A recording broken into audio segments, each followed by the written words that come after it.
आज का ये एपिसोड शुरू करने से पहले एक छोटी सी बात। क्या आप भी अपना पॉडकास्ट बनाने की सोच रहे हैं? तो एंकर ट्राई कीजिए। ये पॉडकास्ट बनाने का सबसे आसान तरीका है। नंबर 1, ये फ्री है। नंबर 2, इसमें कई सारे ऐसे टूल्स हैं जो आपको अपने फोन और कंप्यूटर पर रिकॉर्ड और एडिट करने की फैसिलिटी देते हैं। नंबर 3, आप अपने पॉडकास्ट को डिस्ट्रीब्यूट भी कर सकते हैं, जिससे इसे स्पॉटिफाई और दूसरे प्लेटफॉर्म पर सुना जा सके। तो डाउनलोड कीजिए फ्री एंकर ऐप या विजिट कीजिए anchor.fm पर अपना पॉडकास्ट स्टार्ट करने के लिए। ये तो थी एक छोटी सी जानकारी, और अब शुरू करते हैं एपिसोड का सिलसिला। तो आज के एपिसोड में लीजिए सुनिए ओ हेनरी की लिखी कहानी म्यूनिसिपल रिपोर्ट, मेरी यानी समीर गोस्वामी की आवाज में। पूरब पूरब ही है और कैलिफोर्निया वासियों के अनुसार पश्चिम सैन फ्रांसिस्को है। कैलिफोर्निया वाले एक राज्य के निवासी मात्र नहीं हैं, वे तो एक जाति है। वे पश्चिम के दक्षिणी हैं। वैसे शिकागो वाले भी अपने शहर के प्रति कम वफादार नहीं हैं, पर अगर आप उन्हें इसका कारण पूछें तो वे हकला जावें और झील की, मछलियों की या नई ऑड फेलो बिल्डिंग की बातें बताने लगें। पर कैलिफोर्निया वाले विस्तार से बताएंगे। मौसम को लेकर ही उनके तर्क ऐसे हैं जो आध घंटे तक चल सकते हैं। जब तक आप अपने कोयले के बिल और मोटे बनियान के बारे में चिंता करते रहें, पर ज्यों ही वे आपके मौन को विश्वास की चुप्पी समझने लगे कि उन पर पागलपन सवार हुआ समझिए। अपने गोल्डन गेट वाले शहर का वे ऐसा चित्र खींचेंगे मानो वो नई दुनिया का बगदाद हो। पर ये हुई अपनी राय, इसके खंडन की आवश्यकता नहीं। लेकिन प्यारे भतीजों और भांजों, आदम और ईव की संतान होने के कारण वो आदमी कितना अधीर और उतावला है जो नक्शे में उंगली रखकर कह उठता है, इस शहर में रोमांस नहीं हो सकता। वहां क्या हो सकता है? निश्चय ही ये एक जल्दबाजी की चुनौती है। एक ही वाक्य में इतिहास, रोमांस और नक्शा नवीस, रांद और मैकनेली को चुनौती। नेशविले, एक शहर, निर्यात का बंदरगाह, टेनेसी राज्य की राजधानी, कम्बरलैंड नदी के किनारे बसा हुआ 2 रेलों का जंक्शन। ये शहर सारे दक्षिण में विद्या का सबसे बड़ा केंद्र माना जाता है। रात को कोई 8 बजे मैं गाड़ी से उतरा। अपने संपूर्ण ज्ञान भंडार में इसके लिए विशेषणों को खोजने की असफल चेष्टा करने के बाद मैं एक नुस्खे की शरण लेता हूं। लंदन का कोहरा 30 भाग, मलेरिया 10 भाग, गैस 20 भाग, सवेरे किसी आंगन में पड़ी हुई ओस 25 भाग, मालती फूलों की सुगंध 15 भाग, इन सब को मिला लें। ये मिला जुला रसायन आपको नैशविले की बूंदाबांदी का सही अंदाज दे सकेगा।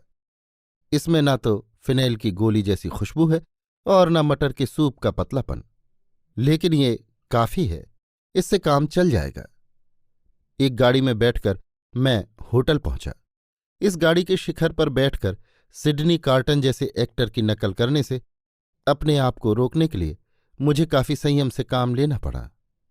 इस गाड़ी को किसी बीते हुए युग के जानवर खींच रहे थे और इसे एक काला काला दास प्रथा से मुक्ति पाया हुआ प्राणी हाँक रहा था।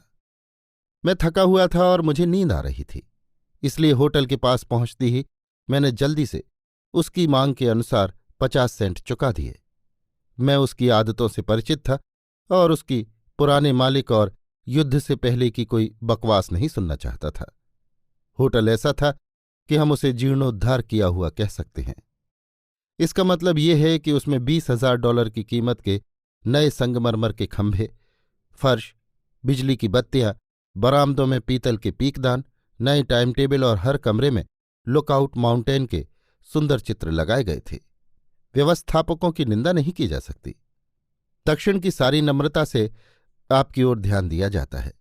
सेवा इतनी धीमी जितनी केंचुए की चाल और उतनी खुशमिजाज जितना रिप वान विंकल। खाना ऐसा कि आप 100 कोस से खाने आए। दुनिया के किसी होटल में आपको वैसी पकी हुई मसालेदार मुर्गी नहीं मिल सकती।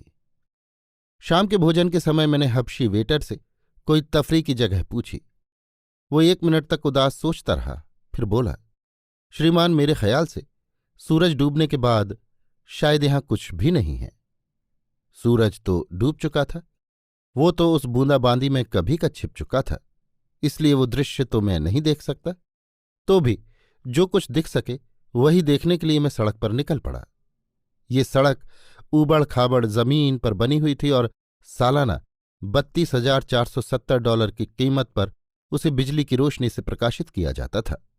ज्यों ही मैं होटल से बाहर निकला कि कोई जातीय उपद्रव शुरू हो गया।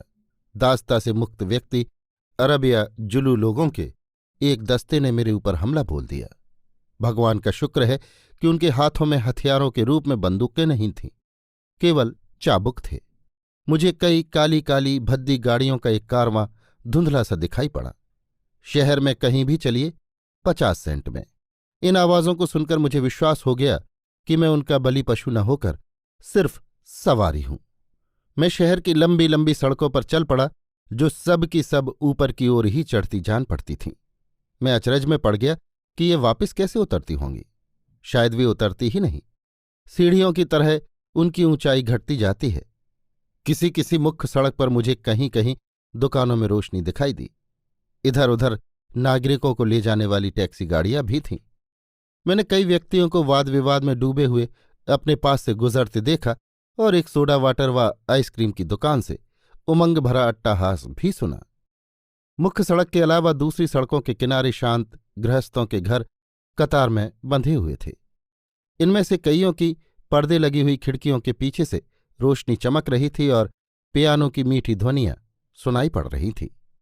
वास्तव में वहां तफरी लायक कुछ भी नहीं था। अच्छा होता कि मैं सूरज डूबने से पहले यहां आता, इसलिए मैं अपने होटल में लौट आया। सन 1864 के नवंबर में कन्फेडरेट दल के सेनापति हुड ने नैशविले पर चढ़ाई की और जनरल थॉमस की राष्ट्रीय सेना को हरा दिया। फिर राष्ट्रीय सेना ने अपना गठन किया और कन्फेडरेट सेना को एक भीषण युद्ध में हराया। जीवन भर मैंने दक्षिण के इन तंबाकू खाने वाले क्षेत्रों के लोगों की निशानेबाजी की बातें सुनी हैं, देखी हैं और उनकी सराहना की है। लेकिन मेरे होटल में एक आश्चर्य मेरी राह देख रहा था। बड़े बरामदे में 12 नए चमकीले सुंदर बड़े पीतल के पीकदान थे, इतने बड़े कि इन्हें घड़े कहा जा सकता है और इतने चौड़े मुंह वाले कि औरतों की बेसबॉल टीम की कोई सदस्य 5 कदम दूर खड़ी होकर उसमें गेंद डाल सके। और हालांकि वहां एक भयंकर युद्ध हो चुका था, बल्कि अभी तक चल रहा था, दुश्मन का कोई नुकसान नहीं हुआ था। नए चमकीले सुंदर अछूते वे वैसे ही खड़े थे। लेकिन भगवान की कसम, वो टाइल वाला फर्श, वो खूबसूरत टाइल वाला फर्श, मैं नैशविले के युद्ध को याद किए बिना और उन लोगों की निशानेबाजी के विषय में कई निष्कर्ष निकाले बिना नहीं रह सका, क्योंकि ये मेरी बेवकूफ आदत है। यहां मैंने सबसे पहले मेजर झूठ मूठ के वेंटवर्थ कासबेल को देखा। ज्यों ही मेरी दृष्टि ने उसके दर्शन किए कि मुझे उसकी किस्म का पता चल गया। चूहों की भौगोलिक सीमाएं नहीं रहती। मेरे पुराने दोस्त ए टेनिसन ने हमेशा की तरह क्या ही अच्छा कहा है, ए जाहिद बड़बड़ाते ओठों को बुरा भला कह, इंग्लैंड को तबाह करने वाले चूहे को शाप दे। इस इंग्लैंड शब्द को मान लो कि बदल भी दे, चूहा तो चूहा ही रहेगा। ये आदमी होटल के बरामदों को उस भूखे कुत्ते की तरह नाप रहा था जो ये भूल गया हो कि उसने अपने खाने की हड्डी को कहाँ छिपाया है। उसका चेहरा बहुत चौड़ा, लाल, मांसल और भगवान बुद्ध की तरह ध्यानावस्थित था। उसमें एक ही गुण था कि उसकी दाढ़ी चिकनी घुटी हुई थी। मनुष्य का पशुत्व तब तक अमर नहीं प्रतीत होता जब तक उसकी दाढ़ी बढ़ी हुई न हो। मेरा ख्याल है कि अगर उसने उस दिन अपने उस्त्रे का प्रयोग न किया होता तो मैं उसकी मनोहारों को ठुकरा देता और संसार के अभियुक्तों की सूची में एक नाम और जुड़ने से बच जाता। मैं एक पीकदान से कोई 5 फीट दूर खड़ा हुआ था कि मेजर कासबेल ने उस पर गोलीबारी करना शुरू किया। मैं ये देखने के लिए काफी सतर्क था कि हमलावर के पास छर्रे की बंदूक न होकर ऐसी बंदूक थी जिसके एक के बाद एक गोलियां छूटती हैं। इसलिए मैं फुर्ती से एक तरफ हो गया। बस मेजर को एक न लड़ने वाले से माफी मांगने का अवसर मिल गया। उसके ओठ सदा बड़बड़ करने वाले थे। 4 मिनट में ही वो मेरा दोस्त बन गया और मुझे बार में घसीट ले गया। मैं बीच ही में आपको ये बता दूं कि मैं भी एक दक्षिणी हूं, लेकिन कर्म से नहीं। मैं डोरी की टाइयों से, टेढ़े किनारे वाली टोप से, राजकुमार अल्बर्ट से, शर्मन द्वारा नष्ट की गई रुई की गांठों से और लकड़ी आदि चबाने से घृणा करता हूं।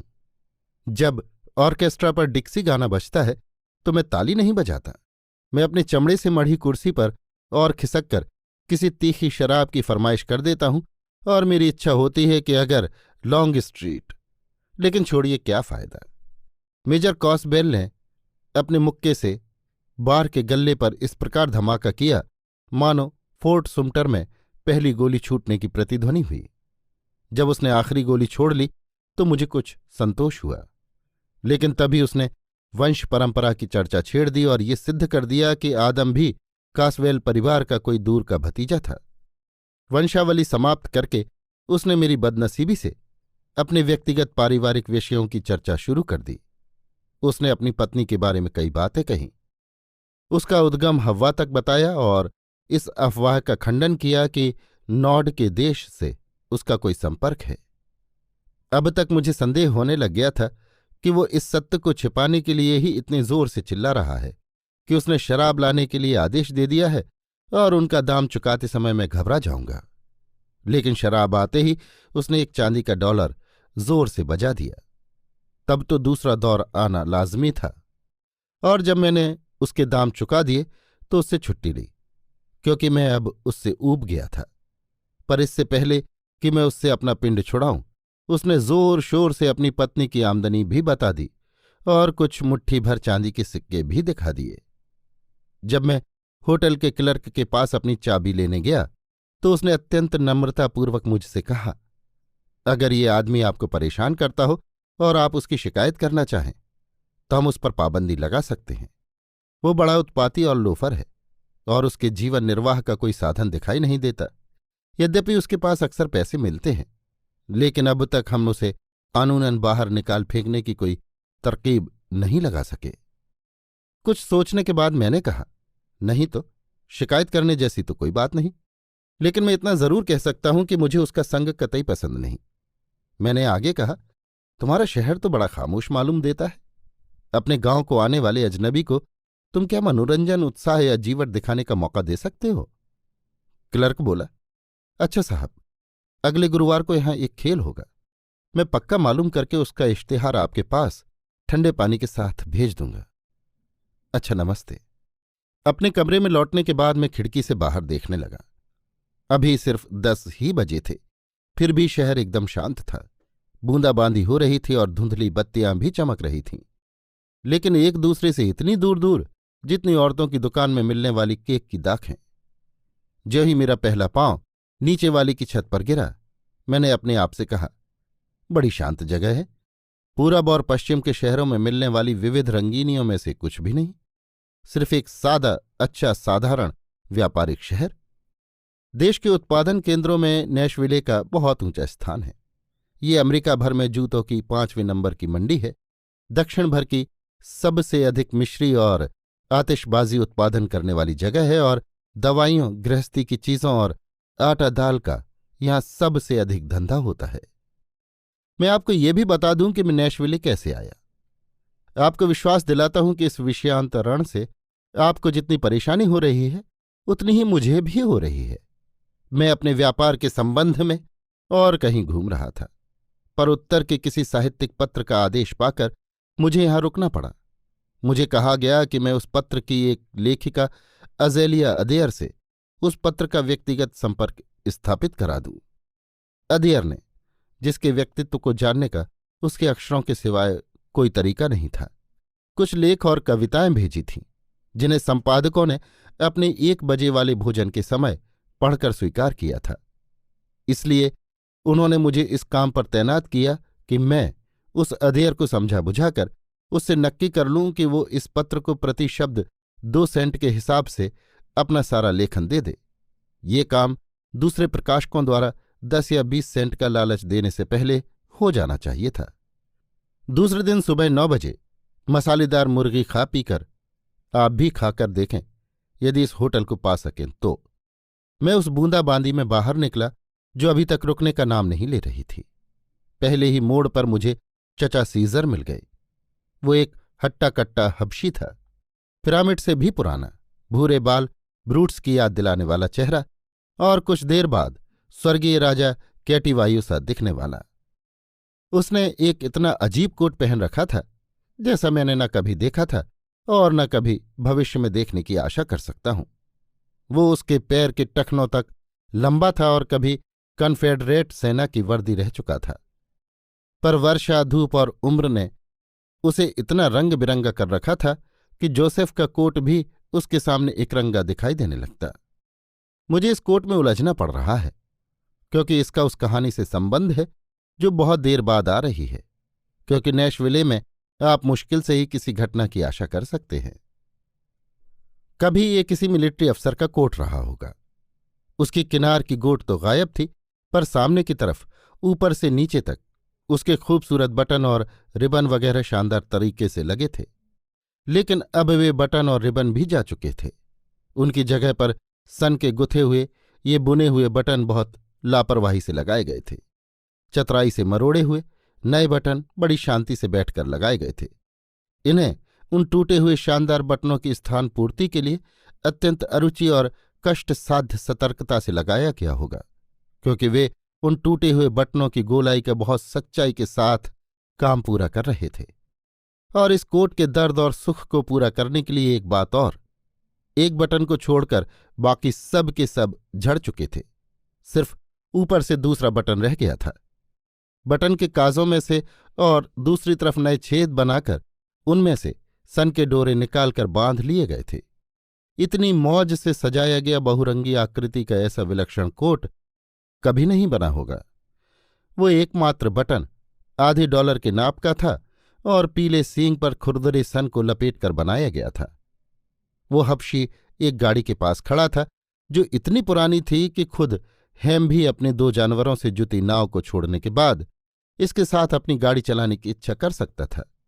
ज्यों ही मैं उसके पास गया, उसने गाड़ी का फाटक खोला, पाखों का एक झाड़ू निकालकर उसको बिना काम में लिए घुमाते हुए गहरी और लड़खड़ाती आवाज में बोला, अंदर बैठिए सरकार, जरा भी धूल नहीं है। अभी अभी एक अंत्येष्टि से लौटकर आया हूं सरकार। मैंने अंदाज लगाया कि ऐसे महान अवसरों पर गाड़ियों की विशेष सफाई की जाती होगी। सड़क पर ऊपर नीचे देखा तो लगा कि सड़क पर खड़ी हुई गाड़ियों में से चुनाव करना कोई अर्थ नहीं रखता, वे सब एक सी हैं। मैंने अपनी डायरी में अजलिया अदेयर के पते को टटोलना शुरू किया। मैंने कहा, मुझे 861 जैस्मीन स्ट्रीट जाना है। मैं गाड़ी में चढ़ने ही वाला था कि एक क्षण के लिए उस हबशी के गोरिल्ला जैसे मोटे हाथ ने मुझे रोक दिया। एक क्षण के लिए उसके भारी शनि जैसे चेहरे पर संदेह और शत्रुता झलक उठी। फिर शीघ्रता से अपने चेहरे पर विश्वास लाकर उसने खुशामद करते हुए कहा, क्यों सरकार, वहां क्यों जा रहे हैं? मैंने जरा रुखाई से पूछा, तुम्हें इससे क्या मतलब? कुछ नहीं साहब, कुछ नहीं, सिर्फ यही कि वो शहर के एकांत में है और बहुत कम लोगों को वहां जाने का काम पड़ता है। अंदर बैठिए, जगह एकदम साफ है। अभी अभी अंत्येष्टि से लौटा हूं सरकार। हमारी यात्रा का अंत कोई 1.5 मील चलने के बाद हुआ होगा। ऊबड़ खाबड़ जमीन पर उस टूटी फूटी गाड़ी की खड़खड़ाहट के सिवाय मैं और कोई ध्वनि नहीं सुन सका और उस बूंदाबांदी के सिवाय मैं वहां और कुछ भी नहीं सूंघ सका।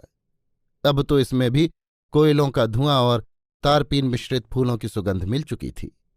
उन धुंधली खिड़कियों में से धुंधले घरों के सिवाय कुछ भी नहीं दिखाई देता था। इस शहर का क्षेत्रफल था 10 वर्ग मील। 181 मील लंबी सड़कें, जिनमें से 137 मील पक्की, पानी के मुख्य नल 77 मील लंबे, जिनका खर्च $20 लाख। जैस्मीन स्ट्रीट का 86 नंबर एक टूटा हुआ मकान था। सड़क से कोई 30 गज अंदर की तरफ पेड़ों के एक सुंदर झुरमुट और जंगली झाड़ी से घिरा हुआ। मकान की चारदीवारी भी झाड़ियों से आच्छादित थी और उसका फाटक रस्सी का एक फंदा अटकाकर बंद किया हुआ था। अंदर जाने पर ऐसा लगता था कि 861 नंबर का ये मकान केवल एक खाली डब्बा, एक धुंधली छाया या अपनी पुरानी शान और शौकत और समृद्धि का प्रेत था। लेकिन कहानी में मैं अभी तक अंदर नहीं पहुंचा हूं। जैसे ही बग्घी की खड़खड़ाहट रुकी और उसमें जुते हुए थके मांदे चौपाए रुके। मैंने उस बूढ़े को 50 सेंट किराए के और 25 सेंट इनाम के बतौर दिए। इनाम देते समय मैंने मन ही मन अपनी उदारता की सराहना की, लेकिन उसने पैसे लेने से इनकार कर दिया और बोला, $2 दीजिए साहब। मैंने पूछा, क्यों? होटल के पास खड़े तो तुम चिल्ला रहे थे कि शहर के किसी भी भाग में चलने का किराया 50 सेंट है। उसने अपनी जिद कायम रखते हुए कहा, नहीं साहब, $2 दीजिए, ये जगह होटल से बहुत दूर है। मैंने बहस की, लेकिन है तो शहर के अंदर ही, और कोई खास दूर भी नहीं। ये मत समझना कि किसी अनाड़ी से पाला पड़ गया है। पूरब में जो पहाड़ियां दिखाई दे रही हैं, उनके ठीक पीछे ही मेरा जन्म और पालन पोषण हुआ है। ये बात मैंने पूरब की ओर संकेत करके कह तो दी, पर बूंदाबांदी के कारण दिखाई कुछ भी नहीं दे रहा था। बेवकूफ बुढ़े, तुझे आदमियों की पहचान बिल्कुल नहीं? किंग कैटीवायो के चेहरे की सख्ती कुछ नरम हुई और वो बोला, अच्छा, तो आप भी उधर के ही हैं। मैं आपके जूतों से चकमा खा गया था, क्योंकि दक्षिण वाले लोग अक्सर इतने नुकीले जूते नहीं पहनते। मैंने भी अपना हठ आगे बढ़ाया और कहा, अब तो किराया 50 सेंट ही होगा ना? उसके चेहरे पर विद्रोह और गर्व के भाव कोई 10 सेकंड तक फिर से दिखाई देकर गायब हो गए। वो बोला, मालिक, किराया तो 50 सेंट ही है, पर मुझे $2 की सख्त जरूरत है। उसके बिना मेरा काम चल ही नहीं सकता। आप दक्षिण के हैं, ये जानकर मैं जबरदस्ती तो नहीं कर सकता, पर अर्ज यही है कि आज रात को कैसे भी मुझे $2 मिलने ही चाहिए, और धंधा बिल्कुल मंदा है। उसके मुरझाए चेहरे पर शांति और आत्मविश्वास झलक रहा था। उसका भाग्य उसकी कल्पना से भी ज्यादा बलवान निकला। किराए की दरों से अनभिज्ञ किसी बेबूझ अनाड़ी के स्थान पर उसका पाला एक रईस से पड़ गया था। अपना बटुआ निकालते हुए मैंने कहा, अबे बेईमान पाजीब बुड्ढे, तुझे तो पुलिस के हवाले कर देना चाहिए। लेकिन उसके चेहरे पर तो मुस्कुराहट छा रही थी। वो समझ गया, समझ गया, समझ गया।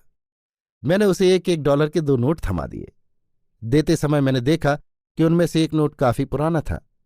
दाहिने हाथ का ऊपर का कोना गायब था और नोट बीच में से फटा हुआ भी था। नीले रंग के पतले कागज के एक टुकड़े से दोनों टुकड़ों को जोड़ देने के कारण ही वो अब तक लेन देन के काम में आ रहा था। उस अफ्रीकी लुटेरे के संबंध में अभी इतना ही कहना काफी है। वो खुश होकर चला गया और मैंने रस्सी का फंदा उठाकर चरमराते दरवाजे को खोला। जैसा कि मैं कह चुका हूं, मकान किसी भूतिया महल के समान था। पिछले 20 वर्षों में चूना सफेदी से उसका स्पर्श भी नहीं हुआ था। मेरी समझ में नहीं आया कि अब तक किसी भीषण आंधी में ताश के घर की तरह वो गिर क्यों नहीं गया। लेकिन इतने में ही मेरी नजर उसे चारों तरफ से घेर कर खड़े हुए वृक्षों पर पड़ी। वे वृक्ष इतने पुराने थे कि उन्होंने नैशविले की लड़ाई भी देखी थी, और अब भी वे आसरा मांगने वालों की आंधी और शीत रूपी दुश्मनों से अपनी डालियों रूपी बाहों द्वारा रक्षा करते हैं। अजेलिया अदेयर 50 वर्ष की, सफेद बालों वाली, घुड़सवार सिपाहियों की वंशज और अपने मकान के समान ही जीर्ण शीर्ण महिला थी। उसने बहुत ही सस्ते पर बिल्कुल साफ कपड़े पहन रखे थे। किसी साम्राज्ञी की सी सौम्य अदा से उसने मेरा स्वागत किया। स्वागत के कमरे में चीड़ के तख्ते की बिना रंगी अलमारियों में कुछ किताबें, एक टूटा हुआ संगमरमर का टेबल, एक फटी पुरानी दरी, पिचकी हुई गद्दियों वाला एक कोच और 2-3 कुर्सियों के सिवाय और कुछ न होने के कारण कमरा मीलों लंबा चौड़ा दिखाई देता था। दीवार पर रंगीन खड़िया से बना बेले के फूलों का एक चित्र भी टंगा हुआ था। मैंने एंड्रयू जैक्सन का चित्र और रुद्राक्ष के दानों से बना छींका ढूंढने के लिए इधर उधर दृष्टि डाली, परंतु वहां ये चीजें दिखाई नहीं दी। अजेलिया अदेयर से मेरी बहुत सी बातें हुईं, जिसमें से कुछ आपको बताता हूं। दक्षिण के पुराने रीति रिवाजों के बीच उसका जन्म हुआ था और जीवन के संघर्ष से बचाकर उसका पालन पोषण। उसका ज्ञान बहुत व्यापक तो नहीं था, परंतु अपनी संकीर्ण सीमाओं में उसकी जानकारी बहुत गहरी थी और विचार बहुत मौलिक। उसकी शिक्षा घर पर ही हुई थी, इसलिए उसका दुनियादारी का ज्ञान और अनुमान सहज प्रेरणा पर ही आधारित था। निबंधकारों का छोटा सा पर अमूल्य समाज ऐसे ही व्यक्तियों से बनता है। उससे बात करते समय मैं अपनी उंगलियों से चमड़े से मढ़े हुए लैम्ब, चौसर, हेजलिट, मार्कस अरेलियस, माउंटेन और हूड के ग्रंथों को सहला रहा था, मानो उनकी धूल झटक रहा हो, जिसका वहां संपूर्ण अभाव था। वो एक मूल्यवान खोज थी जिसका कोई जवाब नहीं। आजकल तो हर किसी को दुनियादारी का कितना ज्ञान होता है। ये तो स्पष्ट दिखाई दे रहा था कि अज़ेलिया अदेर बहुत ही गरीब थी।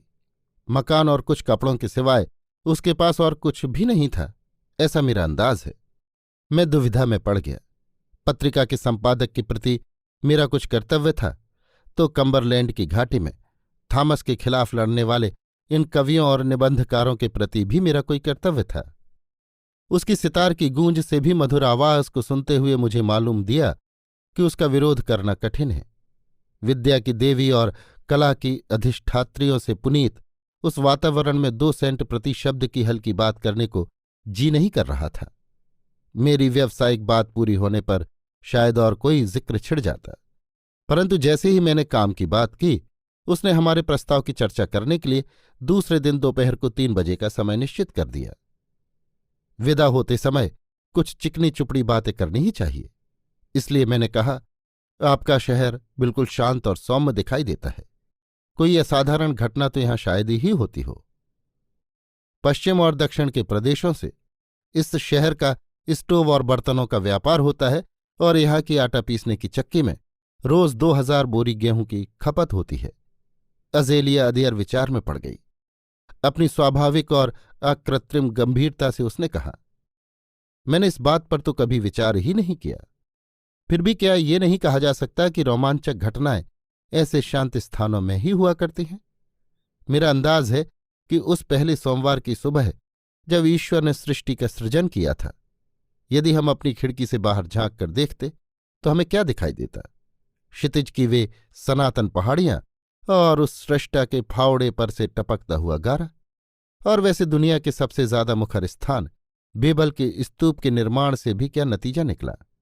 सिर्फ नॉर्थ अमेरिकन रिव्यू में एस्परांटो भाषा में 1.5 पन्ने का लेख छप गया था। मैंने निरर्थक बातों का क्रम जारी रखते हुए कहा, सो तो है ही। मनुष्य स्वभाव सब जगह समान होता है। किसी शहर के जीवन में रंगीनी गति और घटनाएं अधिक होती हैं तो किसी में कम। अज़ेलिया अदेर बोली, फर्क सिर्फ ऊपरी सतह का है। मैं भी छापे और स्वप्न के पंखों की सहायता से एक सुनहरे जहाज में बैठकर कई बार संसार का भ्रमण कर चुकी हूं। अपनी इन काल्पनिक यात्राओं के दरमियान मैंने तुर्की के सुल्तान को अपनी पालकियों में से किसी एक को बाजार में नकाब उठा देने के अपराध में हंटर से पीटते देखा है, और इसी नैशविले में एक आदमी को गुस्से में आकर इस वजह से थिएटर के टिकट फाड़ते हुए भी देखा है कि उसकी पत्नी रास्ते में मुंह ढककर चल रही थी। सैन फ्रांसिस्को की चीनी बस्ती में मैंने सिंडी ई नामक गुलाम लड़की को उबलते हुए बादाम रोगन में धीरे धीरे डुबोकर उससे अपने अमेरिकन प्रेमी से फिर कभी न मिलने की प्रतिज्ञा करवाते हुए लोग भी देखे हैं। खौलता हुआ तेल जब उसके घुटनों से 3 इंच ऊपर पहुंचा तो उसकी हिम्मत जवाब दे गई। पूर्वी नैशविले की एक ताश पार्टी में उस दिन रात को मैंने देखा कि किट्टी मॉर्गन को उसकी स्कूल की 7 सहेलियां इसलिए डांट फटकार रही थीं कि उसने एक मकान रंगने वाले साधारण कारीगर से शादी कर ली थी।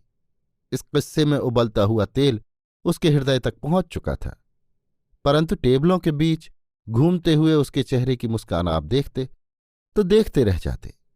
ठीक तो है, ये बिल्कुल ही साधारण शहर है। कुछ मील इधर उधर तक लाल ईंटों के मकान, कीचड़ से भरी सड़कें, 10-20 दुकानें और कुछ लकड़ी के गोदाम। किसी ने मकान के पिछवाड़े का दरवाज़ा खटखटाया। अज़ेलिया अदेर ने मुझसे धीरे से माफी मांगी और आवाज का कारण ढूंढने के लिए चली गई। कोई 3 मिनट में ही वो वापस लौटी तो उसकी आंखें चमक रही थीं और गालों पर हल्की सी सुर्खी छा गई थी, मानो उसके कंधों से 10 वर्षों का भार कम हो गया हो। वो बोली, जाने से पहले 1 कप चाय और कुछ नाश्ता तो करते जाइए। उसने घंटी बजाई। कोई 12 साल की एक निग्रो लड़की नंगे पांव, मैले कुचैले कपड़े पहने, मुंह में अंगूठा चूसती हुई और आंखें फाड़ फाड़ कर घूरती हुई कमरे में दाखिल हुई।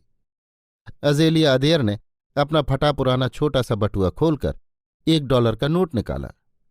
नोट का दाहिने हाथ का ऊपरी कोना गायब था और बीच में फटा होने के कारण उसे नीले रंग के पतले कागज के टुकड़े से जोड़ा गया था। इसमें शंका की कोई गुंजाइश नहीं कि ये वही नोट था जो मैंने उस लुटेरे हबशी को दिया था। लड़की के हाथ में नोट थमाती हुई वो बोली, इम्पी, नुक्कड़ पर मिस्टर बेकर की दुकान से 1/4 पाउंड चाय और 10 सेंट के मीठे केक लिया। उनसे कहना कि चाय वही दें जो हमेशा भेजते हैं। जल्दी आना, चाय घर में एकाएक समाप्त हो गई है। अंतिम बात उन्होंने मुझे सुनाने के लिए कही थी।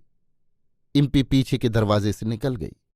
उसके कठोर और नंगे पैरों की पदचाप अस्पष्ट होने से पहले मकान के पिछवाड़े से एक चीख, मेरा विश्वास है कि ये उसी की थी, उस खोखले घर में गूंज उठी। उसके बाद किसी क्रुद्ध व्यक्ति की कर्कश आवाजें और लड़की के अस्पष्ट स्वर और चीखे। अजेलिया अदेर बिना किसी कौतूहल या संदेह के भाव लिए उठी और गायब हो गई। करीब 2 मिनट तक मैंने उसी पुरुष की कठोर बड़बड़ाहट सुनी, फिर जरा सी छीना झपटी और गाली गलौच, और तब वो चुपचाप लौटकर अपनी कुर्सी पर बैठ गई। वो बोली, इस मकान में बहुत कमरे हैं, मैंने इसका कुछ हिस्सा किराए पर दे रखा है। मुझे चाय का निमंत्रण वापस लेते हुए दुख हो रहा है, परंतु मैं जिसकी आदी हूं वो चाय आज दुकान में भी समाप्त हो गई है। मिस्टर बेकर कल तक शायद दे सकेंगे। मुझे विश्वास था कि एमपी को मकान से बाहर जाने का भी मौका नहीं मिला था, इसलिए मैंने वापस जाने के लिए बस के मार्ग की पूछताछ करके विदा ली। काफी आगे बढ़ जाने पर मुझे याद आया कि मैंने अजेलिया अदेर का असली नाम तो पूछा ही नहीं, लेकिन ये तो दूसरे दिन भी पूछा जा सकता था। उसी दिन मैं उस अन्याय के मार्ग पर अग्रसर हुआ जो इस घटनाहीन शहर ने मेरे सिर पर थोप दिया था। इस शहर में आए हुए मुझे अभी 2 ही दिन हुए थे, लेकिन इसी बीच मैंने तार के द्वारा बेशर्मी से झूठ बोलना सीख लिया, और एक हत्या में, यदि इसके लिए यह एक कानूनी शब्द है, तो सहायक होने का दोषी भी हुआ। होटल से निकलकर मुड़ते ही उस रंग बिरंगे अद्वितीय कोट वाले हपशी से मेरी मुठभेड़ हो गई। उसने अपने प्राग ऐतिहासिक रथ का नारकीय दरवाज़ा खोलकर पंखों वाला झाड़ू हिलाते हुए अपना रटा रटाया भाषण शुरू किया। बैठिए सरकार, गाड़ी बिल्कुल साफ है, अभी अभी अंत्येष्टि से लौटा हूं, 50 सेंट में शहर के किसी भी भाग। सहसा वो मुझे पहचान गया और मुस्कुराने लगा। माफ करना मालिक, आप तो वही साहब हैं जो आज सुबह ही मेरी गाड़ी में बैठे थे। आपकी कृपा के लिए धन्यवाद। मैंने कहा, कल दोपहर को 3 बजे मैं फिर 861 नंबर के मकान में जाऊंगा। उस समय तुम अगर हाजिर रहोगे तो मैं तुम्हारी बग्घी में ही जाना पसंद करूंगा। उस $1 के नोट की बात को सोचते हुए मैंने उससे पूछा, तो तुम इस अदेर को जानते हो? उसने उत्तर दिया, हाँ साहब, मैं उनके पिता न्यायाधीश अदेर का गुलाम था। मैंने कहा, लेकिन वो तो बहुत ही गरीब दिखाई देती है, उसके पास तो शायद फूटी कौड़ी भी नहीं है, क्यों, ठीक है ना? एक क्षण तक तो मैं किंग कैटिवायो के भयानक चेहरे की ओर देखता रहा, परंतु दूसरे ही क्षण वो बदलकर वही बूढ़ा तांगे वाला ठग बन गया। वो धीरे से बोला, लेकिन साहब, वो भूखी नहीं मरेगी, उसके पास भी साधन है, कई साधन। मैंने कहा, लेकिन किराया मैं 50 सेंट से ज्यादा नहीं दूंगा। उसने नम्रता से उत्तर दिया, बिल्कुल वाजिब है साहब, आज सुबह की बात तो अलग थी, मुझे $2 की सख्त जरूरत थी। होटल जाकर मैंने बिजली के तार की सहायता से फिर एक बार सफेद झूठ बोला। पत्रिका के संपादक को मैंने तार किया, अजेलिया अदेर 8 सेंट प्रति शब्द पर अड़ी हुई है। जो उत्तर आया वो था, इसे उसे जल्दी से दो मूर्ख। रात के खाने के ठीक पहले मेजर वेंटवर्थ कॉसवेल ने एक लंबे समय से खोए हुए दोस्त के अभिवादन के साथ मुझे उबाना शुरू किया। मैंने ऐसे कुछ लोगों को देखा है जिनसे मुझे पहली ही नज़र में नफरत हो गई थी और जिनसे छुटकारा पाना बहुत मुश्किल था। मैं उस समय बार में खड़ा था जब उन्होंने मुझ पर आक्रमण किया, इसलिए मैं उनके चेहरे पर सफ़ेद रिबन लहराकर शांति संधि का आमंत्रण नहीं दे सकता था। मैंने खुशी से जाम का भुगतान किया ताकि आशा कर सकूं कि दूसरे जाम से छुटकारा मिल जाएगा, लेकिन वो उन घृणित गरजने और दिखावा करने वाले पियक्कड़ों में थे जिनके द्वारा मूर्खतापूर्ण तरीके से हर सेंट के व्यय पर बाजा बजाया और आतिशबाजी की जाना चाहिए। हवा में लाखों पैदा करने जैसा दिखावा करते हुए उन्होंने एक जेब से $1 के 2 नोट निकाले और उनमें से एक को बार पर फेंक दिया। मैंने एक बार फिर $1 के नोट को देखा, जिसके दाहिने हाथ का कोना गायब था और बीच में फटा होने के कारण उसे पतले नीले रंग के कागज से जोड़ा गया था। ये मेरा वही $1 का नोट था, ये कोई दूसरा नहीं हो सकता था। मैं अपने कमरे में चला गया। रिमझिम बारिश और उबाऊ नीरवता, मनोरंजन मुक्त दक्षिणी शहर ने मुझे थका दिया था और अब कुछ और करने का मन नहीं था। मुझे याद है कि बिस्तर पर जाने से ठीक पहले मैंने मानसिक रूप से रहस्यमयी $1 के नोट की कहानी को समाप्त कर दिया था, जो सैन फ्रांसिस्को के लिए एक बहुत ही बढ़िया जासूसी कहानी का सूत्र हो सकती थी। अपने आप से नींद में ये कहते हुए कि ऐसा लगता है कि कई लोग मिलकर अपनी एक ड्राइवरों की संस्था चलाते हों, उसमें सारा पैसा जमा करके और उसमें से तुरंत अपना हिस्सा पाते ही। आश्चर्य है अगर।